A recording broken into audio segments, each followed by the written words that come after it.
परमात्मा कहते हैं देखो दयालु होना जरूरी है, लेकिन अपने दयालुता में अपने पैर पर कुहाड़ी मारना कोई दयालुता नहीं है, वो तो मूर्खता है। परमात्मा कहते हैं देखो दयालु होना जरूरी है, लेकिन अपने दयालुता में अपने पैर पर कुहाड़ी मारना कोई दयालुता नहीं है, वो तो मूर्खता। अब राजा जनक को परमात्मा उससे भी मिले थे, लेकिन जब घने ठाठ से थे, वो समय नहीं था जो दास आपको यहां लाना चाहता है कि ये समय था मोक्ष का। अब राजा जनक जो थे पहले सतयुग में राजा अम्बरीश थे, वो भी विष्णु पुजारी थे, और ये दुर्वासा जैसे ऋषि तोब थे, बड़ी सिद्धि वाले थे, सब उस तो डरते थे। अम्बरीश ऋषि ऐसे साधक थे, शील संतोष के थे, पिछले जन्म के संस्कारी थे। दुर्वासा की सिद्धि ने भी काम नहीं किया उसके ऊपर, आप पे फेल हो गया, बल्कि राजा अम्बरीश के पैर पकड़कर जान बचवाई थी उस दुर्वासा ऋषि। और वही ऋषि अगले जन्म में फिर राजा जनक हुआ, और वही राजा जनक फिर चला गया स्वर्ग में। रास्ते में काल कैसे चोरी करता है, कैसे ठगता है आपको। पुण्यात्मा एक एक पर्सन को ध्यान से रखना, प्रत्येक में एक न्यारा न्यारा गुण रहस्य निकलेगा। जब राजा जनक ने अपने शासन काल में, जीवन काल में राजा था, बहुत गुणे धर्म पुण्य किए थे, बड़ी बड़ी यज्ञ की थी, 100 मन घी की, सैकड़ों की संख्या, और काफी दान किया था, गौवें दान की थी ब्राह्मण ऋषियों को। लेकिन वो मंत्र ठीक नहीं थे, जैसा किया दान धर्म वो तो मिलेगा ही मिलेगा। तो राजा जनक जब जाने लगा, विमान में बैठकर जा रहा था, काल के दूत वहां से रास्ता था एक, वहां से ले जा रहे थे। वो काल के दूत नहीं थे उसके साथ थे विष्णु जी के गण, विष्णु जी के गण, और साथ में कुछ यमदूत भी उसी जहाज में बैठे जा रहे थे। तो वहां जाकर जब एक नरक के साथ से उनका विमान गुजर रहा था, तो नरक के अंदर 12,000 आत्माएं अपने किए हुए पाप कर्मों का वहां दंड भोग रहे थे, हाहाकार मचा था, चिल्ला रहे थे। और वो राजा था, दयालु राजा था, अपने राज्य में किसी को कोई दुख होता था तुरंत उसका निवारण करता था, उसको शांति देता था, किसी को दुखी नहीं होने देता था।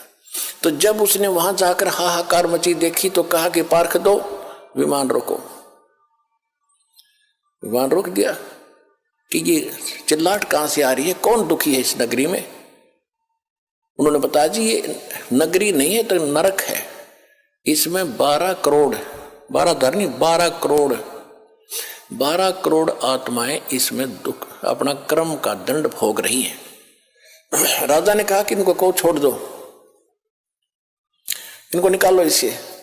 तो पार्षदों ने जो साथ गए थे भगवान के दूत, उन्होंने कहा कि राजन या आपका हुक्म नहीं चलेगा, या तो धर्मराज का हुक्म चलेगा कि धर्मराज को बुलाओ,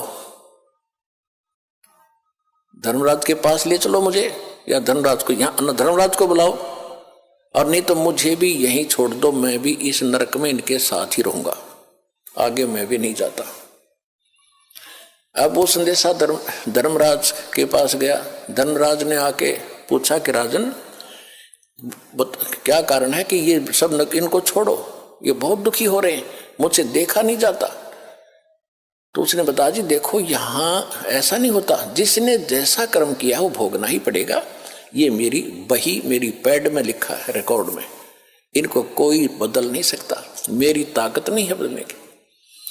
तो राजा जनक ने कहा कि मुझे भी यहीं छोड़ दो, कि ये भी मैं नहीं कर सकता, आपको यहाँ छोड़ने का आदेश नहीं भगवान का, आपको कैसे छोड़ूंगा। तो कहने लगा मैं तो जाता नहीं, करो जो आपने करना है। अब ऐसे पुण्यकर्मी आदमी के साथ, आत्मा के साथ वो भी ज्यादा खस्सा खसाई नहीं करते, फिर अपनी चापलूसी यानी चाणक्य ऋषि अपनाते हैं।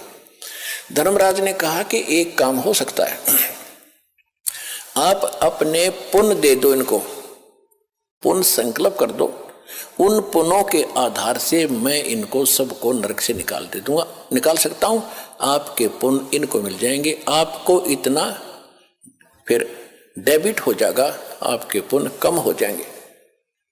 राजा जनक बड़े दयालु थे, परमात्मा कहते हैं देखो दयालु होना जरूरी है, लेकिन अपने दयालुता में अपने पैर पर कुहाड़ी मारना कोई दयालुता नहीं है, वो तो मूर्खता है। राजा जनक ने कहा कि ठीक है, मैं इनको अपने आधे पुण्य देता हूं, जितने मैंने धर्म पुण्य किए, भक्ति करी है। ठीक है, उसने उधर से काट के उन सब के बांट दिए, आधे पुण्य 12 करोड़ में बांट दिए। उनको सबको बाहर निकाला, अलग से विमानों में बैठाया, राजा के पीछे पूरा लश्कर भेज दिया, चल। अब वो सारे स्वर्ग में चले गए। देखो पुण्यात्मा, ये आपका चोरी हो रही है, आप कहां तक ठग लेता है, काल का जाल कितना भयंकर है। तुम तो यहां तो पता ही नहीं, यहां तो आप ठगे जाते हो। आपके पास तो कोई पूंजी है कोई नहीं, वह बांट बूट के यही हो लिए, उसको तो और पूंजी लेकर जा रहा था, वहां ठग ली। अब वो 12 करोड़ आत्माएं पहुंच गई स्वर्ग में, ठाठ से रह रही है उसके पुण्य से। और जब वो पुण्य राजा जनक के दिए हुए वो बख्शे हुए खत्म होंगे, उसके बाद वही आत्माएं फिर पुनः उसी नरक में आएंगी जो उनके पाप न्यू के न्यू रखे थे, वह फिर भोगने पड़ेंगे।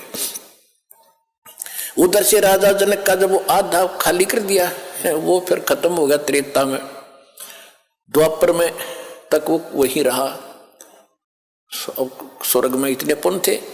अब कलयुग में वही आत्मा राजा अम्बरीश की, राजा जनक बने, फिर राजा जनक की आत्मा ये श्री नानक देव जी बने तलवंडी के अंदर। तलवंडी पंजाब यानी पाकिस्तान के अंदर एक तलवंडी गांव है, वहां पर एक कालू राम मेहता खत्री यानी अरोड़ा, उसके घर जन्म हुआ। उसका पिता पटवारी था और स्वयं ये नौकरी करने लगे। फिर एक सुल्तानपुर शहर में एक राजा था, नवाब था, और वहाँ इसकी बहन ब्याही थी नानक साहिब जी के, जो सिख धर्म के प्रवर्तक हैं श्री गुरु नानक देव जी। ये आदरणीय आत्मा कहाँ थी? अम्बरीश, सतयुग में राजा अम्बरीश, लाखों करोड़ों सेना इसके साथ, और हाँ जय जयकार होती। राजा जनक, लाखों सैनिक, लाखों नौकर इसके हाथ जोड़े खड़े रहते थे।